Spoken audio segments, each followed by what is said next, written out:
안녕하세요. 크라이플 처치 존 목사입니다. 지난 주일에는 제 아들 결이가 유아 세례를 받았습니다. 이 유아 세례식을 진행하는 동안 참 여러 가지 것을 생각할 수가 있었습니다.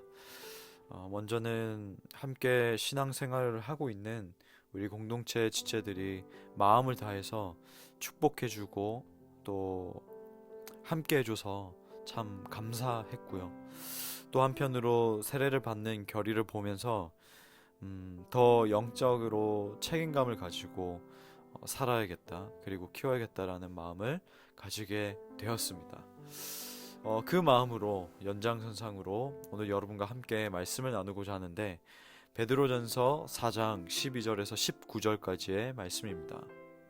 사랑하는 자들아, 너희를 연단하려고 오는 불시험을 이상한 일 당하는 것 같이 이상히 여기지 말고 오히려 너희가 그리스도의 고난에 참여하는 것으로 즐거워하라. 이는 그의 영광을 나타내실 때에 너희로 즐거워하고 기뻐하게 하려 함이라. 너희가 그리스도의 이름으로 치욕을 당하면 복 있는 자로다. 영광의 영 곧 하나님의 영이 너희 위에 계심이라.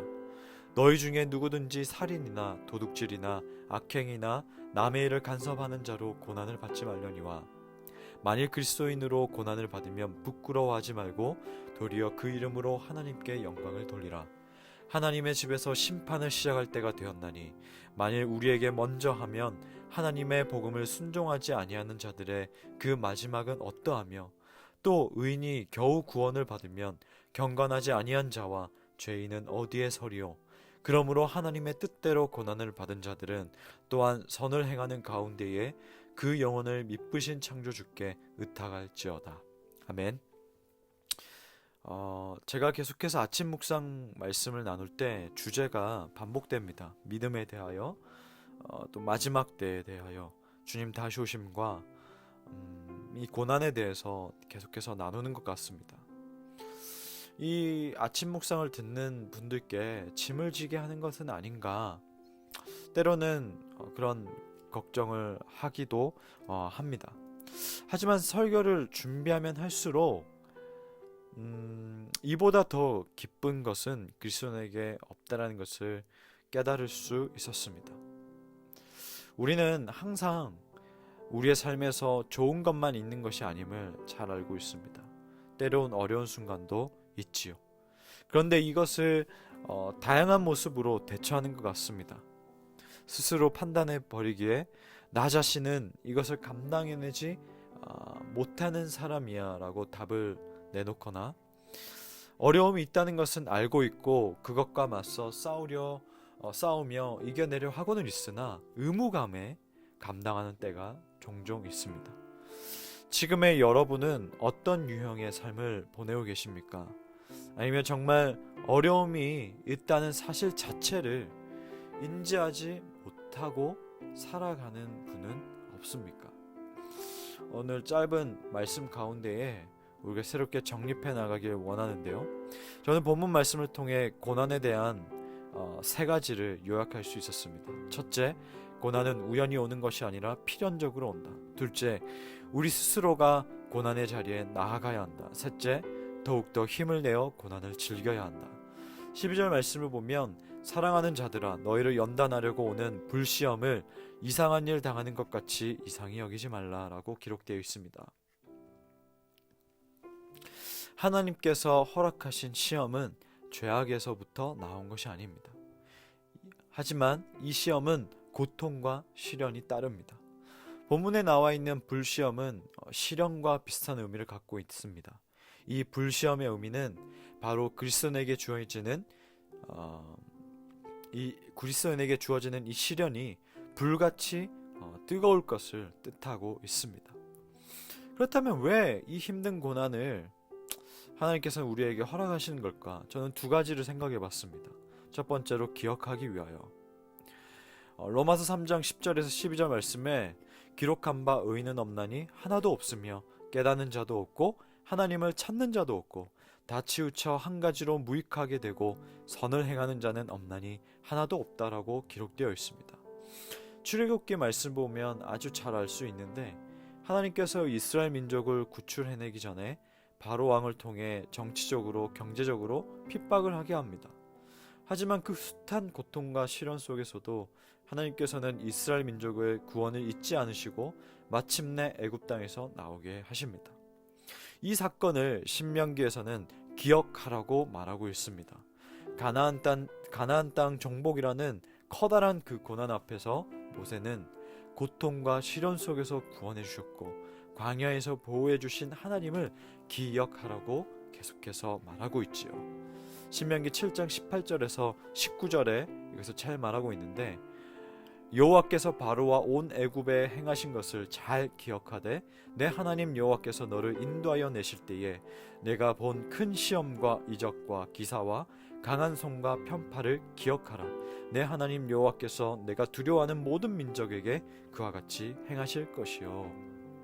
그리스도인도 믿지 않는 자들보다 더욱더 심한 고통과 시련이 동반된 고난을 받을 수도 있다는 것은 바로 그 고난을 당하게 하는 것도 하나님이요, 그러나 그것으로부터 이겨낼 수 있도록 하는 것도 바로 하나님이시라는 것을 기억해야 하기 위함을 우리는 알 수가 있습니다. 두 번째는 구별입니다. 군대에서 알게 된 좋은 말이 있습니다. 소나무가 소나무임을 정확히 알려면 겨울이 와야 한다는 말이었습니다. 어떠한 훈련을 받기 전에 정신교육을 받을 때 들었던 이야기인 것 같습니다. 여름이 가고 가을이 가고 겨울이 왔습니다. 모든 잎이 떨어지고 나뭇가지만이 남아 산들은 온통 갈색들이었습니다. 하지만 군데군데 초록색을 볼 수가 있었는데요. 바로 소나무였습니다. 여름에 모두가 푸른색이라서 그것이 소나무의 진가를 알 수가 없지만 모든 잎이 떨어지고 나야 소나무의 진가를 알 수가 있습니다. 평소에 그리스도인과 세상의 사람들을 구분할 수 있는 딱히 이렇다 할 형태는 없습니다. 혹 자신이 그리스도임을 나타내기 위해 어떠한 액세서리나 책, 성경책들을 자랑스럽게 들고 다니는 분들도 있을 수 있습니다. 하지만 진짜 그리스도임을 구별할 수 있는 것은 고난이 닥쳐왔을 때 진짜 그리스도임을 구별해낼 수 있습니다. 그리스도인은 고난이 왔을 때 하나님을 찾아야 합니다. 내게 시련과 고통 그리고 내면에서부터 시작되는 그 답답하게 만드는, 정말 다 포기하고 싶을 만큼의 고난이 찾아왔을 때도 하나님을 찾아야 합니다. 우리는 그것이 곧 기도라는 것을 잘 알고 있습니다. 어쨌든 여러 모양으로 하나님을 찾는 것이 그리스도인의 모습입니다. 이것이 바로 구별된, 진리가 가려진 그리스도인이라는 것을 우리는 알 수가 있지요. 첫 번째에 이어서 큰 대지에서 두 번째 이야기를 드리면, 우리는 스스로가 고난의 자리에 나아가야 한다는 겁니다. 하나님께서 그리스도인들에게도 연단하시려고 고난을 허락하신다고 제가 말씀드렸습니다. 이 필연적인 당연한 고난에 우리는 어떠한 제사로 나아가야 하나? 오늘 본문 13절 말씀에 오히려 너희가 그리스도의 고난에 참여하는 것으로 즐거워하라, 이렇게 기록되어 있습니다. 8절 말씀을 보면 사람의 모양으로 나타나사 자기를 낮추시고 죽기까지 복종하셨으니 곧 십자가에 죽으심이라. 이 말씀을 보면 예수님께서는 영광을 버리고 죄에 빠진 인간을 구원하시기 위해 인간의 몸으로 오셔서 우리의 죄를 대신하여 십자가에서 못 박혀 죽으셨다는 것을 알 수 있습니다. 또 그 죽음 자체로 끝난 것이 아니라 부활하심으로 그 죽음을 승리하신 것을 우리에게 보여주셨습니다. 대부분 사람들은 자신이 몸담고 있는 분야에서 최고의 권위자나 존경하는 사람들을 롤 모델로 삼거나 멘토를 삼고 닮아가려 합니다. 자신이 정한 그 대상의 일거수일투족을 놓치지 않으려고 애쓰고 거의 매일 똑같이 따라하려고 많은 노력을 하곤 합니다. 저는 예수님의 생애와 사역이 우리에게 완벽한 모델이 되심에 조금도 의심치 않습니다. 빌립보서에서도 말하고 있죠. 너희 안에 이 마음을 품으라 곧 그리스도 예수의 마음이니 라는 말씀처럼 우리 또한 예수님께서 그러하셨던 것처럼 따라서 우리 스스로도 우리가 높아지는 자리에 가는 것이 아니라 고난이 있는 자리에 나아가야 함을 저는 말씀드리고 싶습니다. 저는 개인적으로 사역을 했던 17년의 시간 동안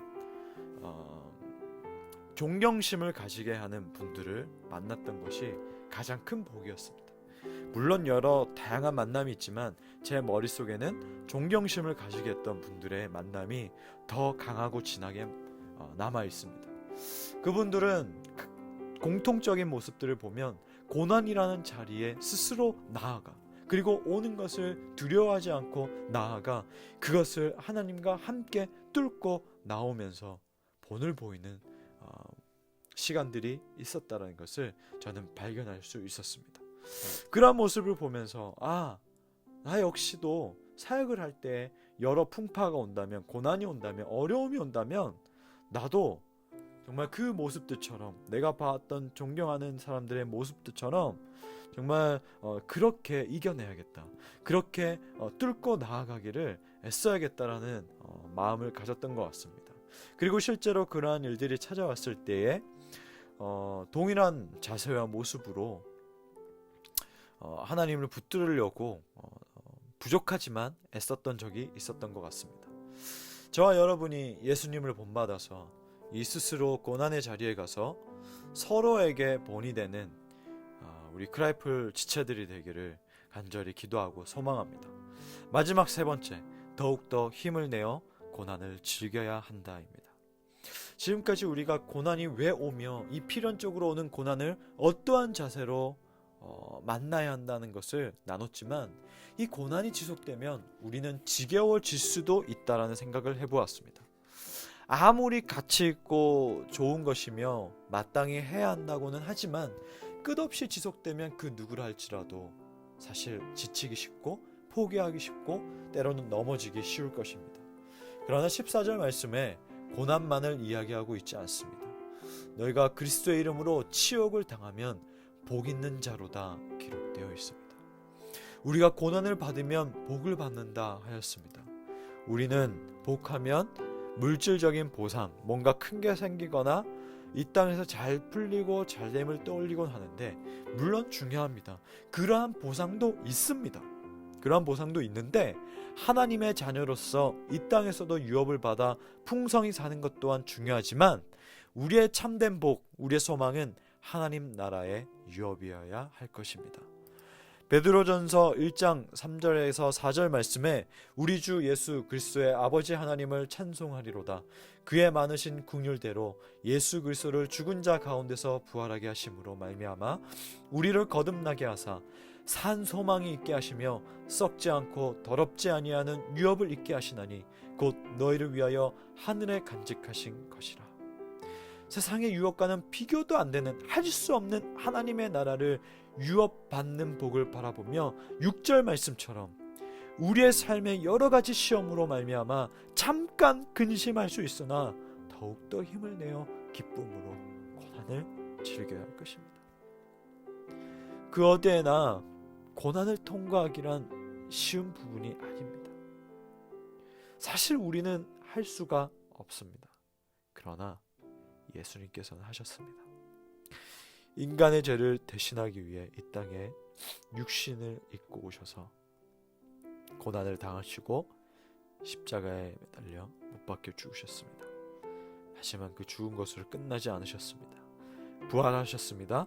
죽음의 권세, 사망의 권세를 이기시고 승리하셨습니다. 우리는 이 복음의 능력으로 말미암아 할 수 있는 겁니다. 예수님의 능력으로 할 수 있음을 믿고 어떤 시련과 고통도 명확히 이겨내기를 주님의 이름으로 간절히 기도합니다. 하나님 아버지, 오늘 함께 또 말씀을 나눴습니다. 주님 다시 오실 때까지 산 소망을 가지고, 우리를 살려주는 그 소망을 가지고 시험을 넉넉히 이겨내자고 말씀을 나눴습니다. 하나님, 오늘 월요일 또 시작합니다. 우리가 회사에서 일할 때, 또 사람 만났을 때, 혹은 각지각처에서 미움이나 다툼이나 시기나 악한 마음이나 욕심이나 탄심이나 그러한 것들이 우리의 마음 가운데 치고 들어와서 우리의 생각과 우리의 마음이 사망의 길로 가도록 계속해서 어둠의 세력들은 우리에게 주입시키고 있고, 우리에게 그러한 마음을 더 품도록 그렇게 우리를 미혹하고 유혹하고 있습니다. 그러나 이 월요일 시작부터 우리가 그 사망에 이르는 마음들을 품지 않게 해주시고 예수 그리스도의 마음을 품게 하여 주옵소서.